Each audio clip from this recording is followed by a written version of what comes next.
Hello दोस्तों, मैं नौल Kumar नौल math classes में फिर से आपका स्वागत करता हूं। जैसे कि हमको पता है कि आप लोग को जो मॉडर्न हिस्ट्री का सीरीज चलाया जा रहा है उसमें महात्मा गांधी से रिलेटेड 2 वीडियो अपलोड कर दिया गया है, पार्ट 1 और पार्ट 2। पार्ट 1 में उनका सामान्य परिचय देखे थे लोग, पार्ट 2 में उनका कुछ प्रमुख आंदोलन जैसे कि चंपारण सत्याग्रह, अहमदाबाद मिल मजदूर आंदोलन, खेड़ा सत्याग्रह, रॉलेट एक्ट, इनसे संबंधित जो भी था उसको हम लोग सेकेंड पार्ट में बहुत अच्छा से विस्तृत रूप से देखे थे। उसी के क्रम में आज ये जो वीडियो है ये तीसरा पार्ट है महात्मा गांधी का।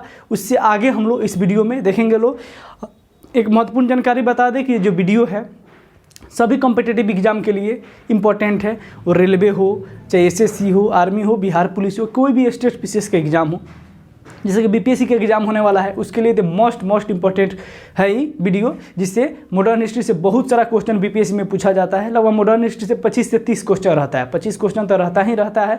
ठीक है, तो अगर आप इस चीज़ का अगर तैयारी करते हैं तो इससे जुड़िए और इसका फ़ायदा ज़रूर आपको मिलेगा। चलिए वीडियो को शुरू करते हैं। जैसे कि कल हम देखे थे रॉलेट एक्ट, जिसे काला कानून कहा जाता है, जब यह आया था या और उसके बाद 13 अप्रैल 1919 को जलियांवाला बाग हत्याकांड होता है तो रविंद्रनाथ टैगोर जो है सर की उपाधि यानी कि नाइटहुड की उपाधि त्याग देते हैं और जनरल डायर को है जो ब्रिटिश साम्राज्य का शेर कहा जाता है उससे इनाम भी दिया जाता है बहुत सारा। ठीक है, और हंटर आयोग आता है और जो जलियांवाला बाग हत्याकांड था उसके लिए जो निर्दोष व्यक्ति माना जाता था जनरल डायर को, उसको क्या करता है, क्लीन चिट दे देता है, कहता है कि ये निर्दोष नहीं है। उसी के क्रम में हम लोग आगे बढ़ेंगे। लोग देखिए, खिलाफत आंदोलन जो कि 1919 से शुरू हुआ था, 1922 तक चला था। इसके प्रमुख नेता का बात किया जाए, प्रमुख नेता का अगर बात किया जाए तो इसके प्रमुख नेता थे शौकत अली और मोहम्मद अली।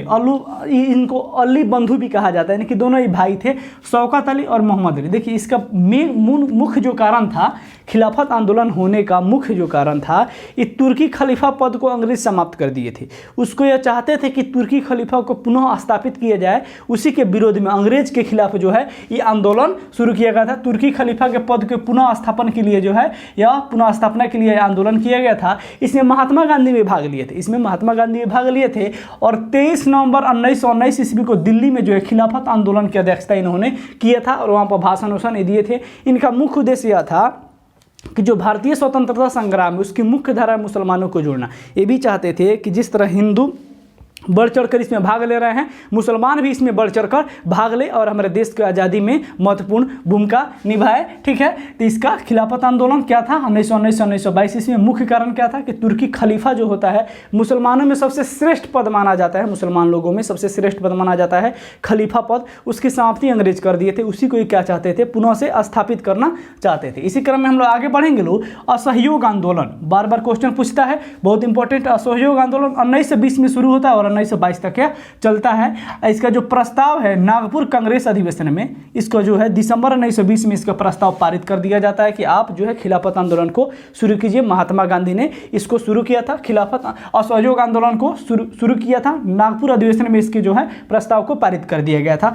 इसी आंदोलन के दौरान जो है महात्मा गांधी, जिसे अंग्रेज द्वारा 1915 ईस्वी में केसरे हिंद की उपाधि दी गई थी, वो महात्मा गांधी क्या करते हैं, उसको त्याग देते हैं। महात्मा गांधी लौटा देते हैं। ठीक है, केसरे हिंद की उपाधि। तो केसरे हिंद की उपाधि किस आंदोलन के दौरान लौटाए थे, तो असहयोग आंदोलन के दौरान महात्मा गांधी लौटा देते हैं। इसी क्रम में देखिएगा मार्च 1921 ईस्वी में विजयवाड़ा कांग्रेस अधिवेशन में महात्मा गांधी भाषण दे रहे थे। उसी समय एक आम आदमी जो है खड़ा होता है और पूछता है कि आप जो यह प्रचार प्रसार कर रहे हैं, जो असहयोग आंदोलन के माध्यम से चरखा का प्रचार प्रसार करना, खादी कपड़ा बुनकर पहनना, विदेशी कपड़ा का बहिष्कार करना, ठीक है, तो ये आखिर होगा कैसे, हम लोग गरीब आदमी हैं, पूरा पैसा जुटा नहीं पाते हैं कपड़ा पहनने के लिए, तो इसका समाधान क्या है। तो महात्मा गांधी कहे इसी आंदोलन में मार्च 1921 के विजयवाड़ा कांग्रेस अधिवेशन में महात्मा गांधी कहे कि आप आधा कपड़ा पहनिए, यानी कि सिर्फ लंगोट ही पहनिए। और उसी समय जो है महात्मा गांधी शपथ लेते हैं लंगोट पहनने की कि आजीवन जो है हम क्या अपना जो कपड़ा है आधा ही अर्धनंग ही हम कपड़ा पहनेंगे, यानी कि लंगोट पहन कर ही हम क्या करेंगे, अपना पूरा जीवन व्यतीत करेंगे। तो आप देखिएगा उनका अधिकांश फोटो जो है महात्मा गांधी सिर्फ एक मर्दानी में दिखते हैं और एक मर्दानी ओढ़े हुए दिखाई देते हैं। तो शपथ कहाँ लिए थे महात्मा गांधी, याद रखिएगा मार्च 1921 में विजयवाड़ा कांग्रेस अधिवेशन में। बहुत कम बार क्वेश्चन पूछा गया, ज़्यादा इंपॉर्टेंट नहीं है, लेकिन ज़्यादा इंपॉर्टेंट क्या है, असहयोग आंदोलन। असहयोग आंदोलन का मुख्य कारण क्या था, हम अभी बताए हैं कि विदेशी कपड़ा का बहिष्कार करना, जो अंग्रेज कपड़ा लाए थे उसको जलाना, बहुत जगह कपड़ा को जलाया गया, विरोध किया गया, ताड़ी के दुकान पर बैठकर भी इसका विरोध जमकर किया गया। इसी दौरान में जो है एक बहुत भयावह घटना हो जाती है 5 मार्च 1922 ईस्वी को, चौरी चौरा कांड, नाम सुने होंगे, चौरी चौरा कांड, जो कि गोरखपुर उत्तर प्रदेश में पड़ता है। वहीं पे जो है 22 पुलिसकर्मियों के, एक थाना अध्यक्ष और 21 जो है उनके सहयोगी जो पुलिस ऑफिसर थे, उसको जेल में क्या किया जाता है, उसको जेल में बंद कर विरोध होता है। ठीक है, विरोध होता है, पुलिस थाना को घेर लिया जाता है। तो पुलिस अपने बचाव के लिए समझते हैं कि हम जेल में क्या करेंगे, जेल में अंदर अगर चले जाते हैं तो लोग नहीं मरेंगे, लेकिन यहाँ का लोग तो एकदम उससे भी ज़्यादा बुद्धिमान, क्या किए, ठीक है तू भीतरी गया है रहो, हम क्या करेंगे बाहरी से ताला मार देंगे। वही काम किया, बाहरी से ताला मार के, ठीक है ना। तो वो बोला अरे क्या कर रहे हो, बाहरी से ताला क्यों मार रहे हो, तो क्या अच्छा हम दिखा रहे हैं ना। तो क्या किया कि बंद कर दिया, कहा कि ठीक है आप रहिए अंदर है, और मिट्टी का तेल डाल के क्या किया, सब जला दिया सब। उसमें जो है 22 को पुलिसकर्मी के एकदम जल भुन के उसी में मर गया सब। ठीक है, उस कांड को क्या कहा जाता है, चौरा चौरी कांड। यह गोरखपुर उत्तर प्रदेश की यह घटना है 5 फरवरी 1922 की। अब यह जब घटना होती है महात्मा गांधी को पता चलता है तो उनको बहुत दुख होता है। वो चाहते थे कि सत्य और अहिंसा के माध्यम से ही हम आज़ादी को प्राप्त करें, लेकिन उनके विरोधी काम किया गया। और कहा जाए तो असहयोग आंदोलन का उतना सहयोग भी अच्छा से नहीं मिल रहा था। तो 11 फरवरी, इसी क्रम में 6 दिन बाद 11 फरवरी 1922 को ये जो है असहयोग आंदोलन की क्या करते हैं, समाप्ति कर देते हैं। असहयोग आंदोलन की समाप्ति कर देते हैं 11 फरवरी 1922 ईस्वी को असहयोग आंदोलन की समाप्ति कर देते हैं महात्मा गांधी। और इस आंदोलन को हिमालय जैसी भूल बताते हैं। महात्मा गांधी कहते हैं यह जो हमने आंदोलन किया है यह हमारे जीवन की हिमालय जैसी भूल है। तो बार बार क्वेश्चन पूछता है कि महात्मा गांधी किस आंदोलन को अपने हिमालय जैसी भूल बताते हैं, तो वह असहयोग आंदोलन था। इसी क्रम में हम लोग आगे बढ़ते हैं। तो एनी बेसेंट जो थी, एनी बेसेंट जो कांग्रेस की प्रथम महिला अध्यक्ष थी, एनी बेसेंट, आपको पता ही होगा एनी बेसेंट जो कि आयरलैंड की महिला थी। देखिए एनी बेसेंट ने इस आंदोलन को महात्मा गांधी के क्या बताया था, मूर्खतापूर्ण विरोध बताया था। एनी बेसेंट जो है इस आंदोलन को, जो असहयोग आंदोलन है, महात्मा गांधी ने क्या बताया कि यह मूर्खतापूर्ण विरोध था। कि महात्मा गांधी ने इस आंदोलन के माध्यम से कहा था कि हम 1 वर्ष में ही क्या करेंगे, स्वराज की प्राप्ति कर लेंगे और देश को आज़ाद कर लेंगे। लेकिन इनको जो वादा किए थे ये पूरा नहीं हुआ। क्यों नहीं हुआ, क्योंकि वो वर्तमान स्थिति को भी अच्छे से समझ नहीं पाए थे। इनको लगा कि चंपारण सत्याग्रह, अहमदाबाद मिल मजदूर आंदोलन, खेड़ा सत्याग्रह, इसमें हमको सफलता मिली है, तो इसी क्रम में क्या करें, हम देश को आज़ादी कर दे। लेकिन उतना आसान यह काम बिल्कुल नहीं था और इसमें इसीलिए महात्मा गांधी को मुंह की खानी पड़ी, यानी कि इनका क्या हो गया, पराजय हो गया। उसी को एनी बेसेंट ने मूर्खतापूर्ण विरोध कहा है। इसी क्रम में हम लोग आगे देखेंगे लोग। तो इसी क्रम में जो है मार्च 1923 ईस्वी में स्वराज पार्टी की स्थापना होती है, जिसकी स्थापना मोतीलाल नेहरू और सी आर दास इलाहाबाद में करते हैं। ठीक है ना। स्वराज पार्टी का स्थापना बार बार पूछता है, स्वराज पार्टी का स्थापना कब हुआ था, मार्च 1923 ईस्वी में। किसने किया था, मोतीलाल नेहरू ने और सी आर दास ने, यानी कि चित्तरंजन दास, जिसे देश बंधु के नाम से भी जाना जाता है। इनको क्या कहा जाता है, याद रखिएगा, देश बंधु कहा जाता है। इनको देश बंधु के नाम से भी चित्तरंजन दास को जाना जाता है। चित्तरंजन दास को देश बंधु के नाम से ही जाना जाता है। इनकी मृत्यु 1925 ईस्वी में हो गई थी चित्तरंजन दास की। आगे हम लोग बढ़ते हैं इसी क्रम में। तो 1924 ईस्वी में गांधी दास पैक्ट हुआ था। गांधी दास पैक्ट कहने का मतलब है महात्मा गांधी और चित्तरंजन दास के बीच एक समझौता हुआ था, उसी को गांधी दास पैक्ट के नाम से जाना जाता है। याद रखिएगा 1924 ईस्वी में गांधी दास पैक्ट पूछेगा कि गांधी दास पैक्ट यानी कि गांधी और चित्तरंजन दास के बीच कौन सा समझौता हुआ था, उसे किस नाम से जाना जाता है, गांधी दास पैक्ट के नाम से जाना जाता है। यह समझौता जो 1924 ईस्वी में हुआ था। इसी 1924 ईस्वी में एक और महत्वपूर्ण घटना घटती है, बेलगांव अधिवेशन, बेलगांव कांग्रेस का अधिवेशन, जिसकी अध्यक्षता महात्मा गांधी करते हैं। बेलगांव का है, कर्नाटक में है। बीपीएस में बार बार क्वेश्चन पूछता है महात्मा गांधी किस कांग्रेस अधिवेशन की अध्यक्षता किए थे। वह अधिवेशन था बेलगांव का कर्नाटक अधिवेशन। बेलगांव जो एक गांव है जो कर्नाटक राज्य में पड़ता है, उसके अधिवेशन महात्मा गांधी ने उसकी अध्यक्षता किए थे। उसके अध्यक्ष कौन थे, महात्मा गांधी थे। और यह इनके जीवन का क्या था, लास्ट अधिवेशन था, यानी कि पहला और लास्ट। इसके बाद इन्होंने कांग्रेस का कोई भी अधिवेशन में भाग नहीं लिया। उसकी भाग तो लिए लेकिन अध्यक्षता इन्होंने नहीं किया। बेलगांव अधिवेशन 1924। इसी क्रम में आगे बढ़ते हैं। 9 अगस्त 1925 को काकोरी ट्रेन डकैती हो जाता है। काकोरी ट्रेन डकैती, इसमें जो है भारत के कुछ नौजवान जो भारत के जो विद्रोही थे क्या करते हैं, ट्रेन को लूट लेते हैं और हथियार, उसमें जो पैसा था उसको लूटकर, हथियार को लूटकर जो है विरोध करना चाहते थे, स्वतंत्रता संग्राम में भाग लेना चाहते थे। तो काकोरी ट्रेन डकैती कहाँ होती है, लखनऊ में, यूपी में, उत्तर प्रदेश में यह होती है, ठीक है ना। इसमें के जो विरोधी थे उसमें अशफाक उल्लाह खां जो थे, उसमें चंद्रशेखर आज़ाद थे, ठीक है ना। तो इसमें से जो प्रमुख आंदोलनकारी थे उनको फांसी भी दिया गया था। चंद्रशेखर आज़ाद खुद को गोली मारकर मर गए थे। आगे इसी क्रम में देखिएगा तो सविनय अवज्ञा आंदोलन की शुरुआत महात्मा गांधी करते हैं। सविनय अवज्ञा आंदोलन की शुरुआत महात्मा गांधी करते हैं, जो कि 1930 से 1934 ईस्वी तक चलता है। इसमें भी गैप भी था, देख लीजिए, शुरू होता है 1930 से 31 तक चलता है, फिर गैप था, उसके बाद 1932 से 1934 तक सविनय अवज्ञा आंदोलन चलता है, ठीक है। फिर 11 सूत्री की मांग करते हैं। 11 सूत्री की मांग जो है लॉर्ड इरविन से महात्मा गांधी रखते हैं। 11 सूत्री की मांग 1930 ईस्वी में रखते हैं। इसमें मांग जो था, महत्वपूर्ण मांग यह था कि विरोधियों को जेल से छोड़ दिया जाए, ठीक है, और जो भी काम हो शांतिपूर्ण ढंग से किया जाए। हम लोग को भी विधानसभा में भाग लेने का मौका मिलना चाहिए। गांधी जी ने इन सब बात जो है इरविन से किया था, उसे ही 11 सूत्री समझौता के नाम से जाना जाता है। उसी क्रम में आता है दांडी मार्च, जिसे हम लोग नमक सत्याग्रह के नाम से जानते हैं। इसकी शुरुआत जो हुई थी 12 मार्च 1930 से 6 अप्रैल 1930 तक चला था। यह जो कानून था दांडी मार्च, जिसे नमक सत्याग्रह करते थे, इसे नमक कानून, जो नमक पर अंग्रेज टैक्स लेते थे उससे मुक्ति पाना चाहता था लोग, ठीक है ना। तो महात्मा गांधी ने एक बहुत अच्छा विषय चुना कि नमक हर घर में लोग यूज करता है। इसी को मुद्दा बनाकर महात्मा गांधी ने एक आंदोलन का रूप दिया और साबरमती आश्रम से, साबरमती आश्रम जो कि हम बताए थे, इसका स्थापना 1917 ईस्वी में हुई थी। वहां से जो है 12 मार्च 1930 ईस्वी को महात्मा गांधी जो है अपने 78 अनुयायियों के साथ, यहाँ लिख देते हैं बाबू, 78 व्यक्ति उनके साथ थे शुरुआत में। 78 व्यक्तियों के साथ जो है इस आंदोलन की शुरुआत करते, आगे आगे इनसे हजारों लाखों आदमी जुड़ते चले गए और 6 अप्रैल 1930 को दांडी गुजरात पहुंचते हैं। कहाँ पहुंचते हैं? दांडी गुजरात पहुंचते हैं। वहाँ पर समुद्र से क्या करते हैं? नमक को उठाकर और नमक कानून को तोड़ते हैं। इसमें उन्होंने 241 मील की दूरी तय की थी। बार बार कभी कभी पूछ देता है कि कितने दूरी तय की गई थी, तो 241 मील। अगर किलोमीटर में देखा जाए तो 390 और 95 के आसपास यह दूरी जाएगी। इसी क्रम में हम लोग आगे बढ़ते हैं ना, तो 5 मार्च 1931 को गांधी इरविन समझौता होता है। 5 मार्च 1931 ईस्वी को क्या होता है? गांधी इरविन समझौता होता है। इसी क्रम में एक और घटना घटती है 23 मार्च 1931 को, जिसमें राजगुरु भगत सिंह और सुखदेव को क्या कहते हैं? सेंडर्स की हत्या में जो बम फेंके थे संसद में इन्होंने, भगत सिंह ने, उसी क्रम में इनको फांसी दे दी जाती है लाहौर सेंट्रल जेल में। 23 मार्च 1931 को एक महत्वपूर्ण घटना और घटता है, ठीक है ना। 23 मार्च 1931 को याद रखिएगा, भगत सिंह, राजगुरु और सुखदेव को फांसी दे दी जाती है लाहौर के सेंट्रल जेल में, ठीक है ना, जिसमें सेंडर्स के जो अंग्रेजी अधिकारी था उसके परिवार का मौत हो गया था, उसी के लिए जो है इनको फांसी दे दिया जाता है।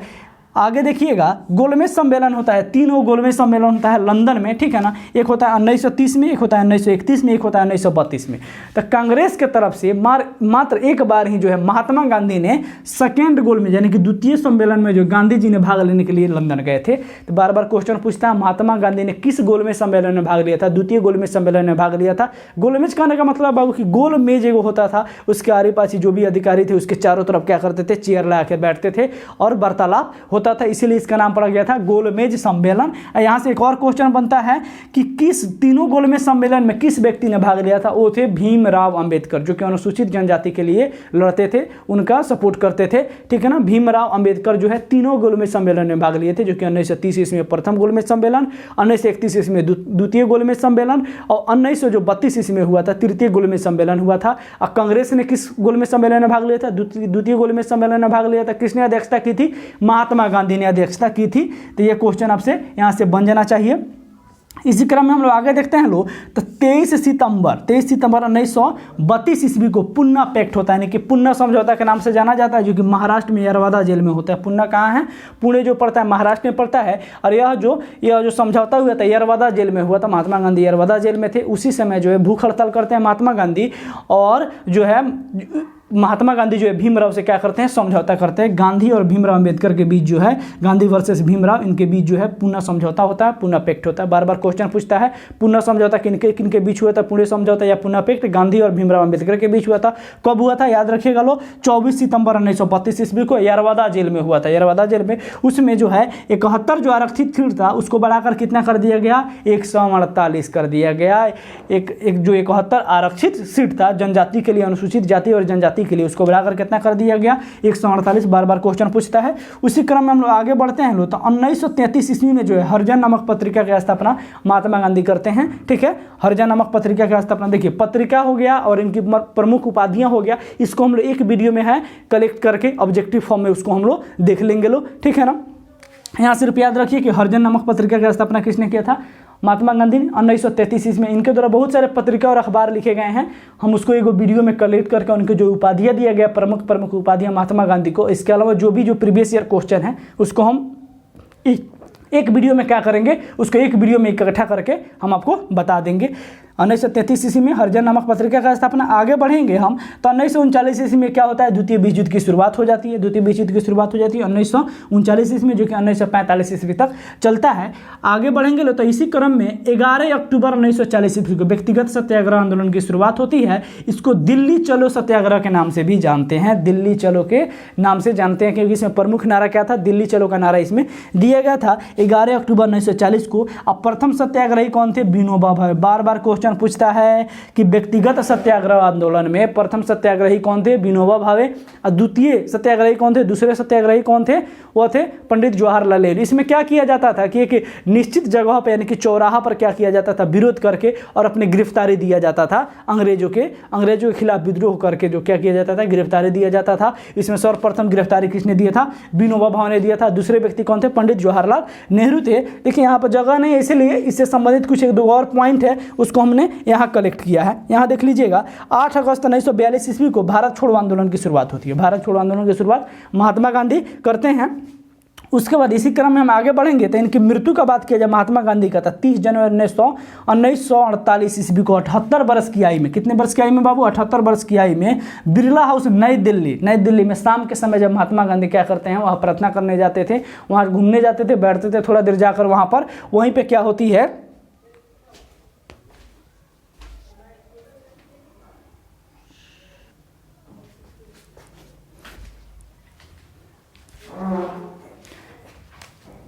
इनकी मृत्यु का बात किया जाए तो इनकी मृत्यु जो है 30 जनवरी 1948 ईस्वी को 78 वर्ष की आयु में बिरला हाउस नई दिल्ली में इनकी मृत्यु हो जाती है। इनकी मृत्यु कौन किए थे, नथुराम गोडसे ने किया था, जिनको फांसी जो है 15 नवंबर 1949 ईस्वी को दे दी जाती है। इन्होंने 3 को गोली मारा था पिस्टल से। सर्वप्रथम क्या किए थे, ये महात्मा गांधी के पास जाते हैं, उनके पैर छूते हैं और इनको लगातार 3 गोली मारते हैं, जिससे महात्मा गांधी की हत्या हो जाती है। और महात्मा गांधी से मुंह से जो आखिरी शब्द निकला था, ये भी कभी कभी क्वेश्चन ने पूछ दिया था, वो शब्द क्या था, हे राम। क्या शब्द था, आखिरी शब्द क्या था, हे राम था। ठीक है ना। और इनकी समाधि का बात किया जाए, महात्मा गांधी की जो समाधि है वो राजघाट दिल्ली में है, जमुना नदी के पश्चिमी तट के किनारे जो है राजघाट में महात्मा गांधी की समाधि बनाई गई थी। यह था जो है महात्मा गांधी से इंपॉर्टेंट जो भी संबंधित क्वेश्चन बार बार एग्जाम में पूछा जाता है, उसको हमने ऑब्जेक्टिव फॉर्म में किया है। ठीक है, तो इसको क्या कीजिएगा, इसको स्क्रीनशॉट ले लीजिएगा, इसको या 1 से 2 बार इसको देख लीजिएगा। आपका जो है किसी भी एग्जाम में इससे संबंधित मॉडर्न हिस्ट्री से महात्मा गांधी से जो भी क्वेश्चन पूछता है, आपका क्वेश्चन 5 से 6 नंबर का जरूर बनेगा, जितना क्वेश्चन पूछे। ठीक है ना, बीपीएससी में इससे बहुत अच्छा क्वेश्चन पूछता है, तो इस टॉपिक से 3 से 4 क्वेश्चन हर एग्जाम में पूछे जाते हैं, वो आपका क्लियर हो जाएगा। अगर ये वीडियो बाबू आपको पसंद आए तो ज़्यादा से ज़्यादा शेयर कीजिएगा, लाइक कमेंट सब्सक्राइब जरूर कीजिएगा। ठीक है ना, और हमारे चैनल से जुड़े रहिएगा नॉर्मल मैथ क्लासेस से। ठीक है, तब तक के लिए जय हिंद, मिलते हैं नेक्स्ट वीडियो में।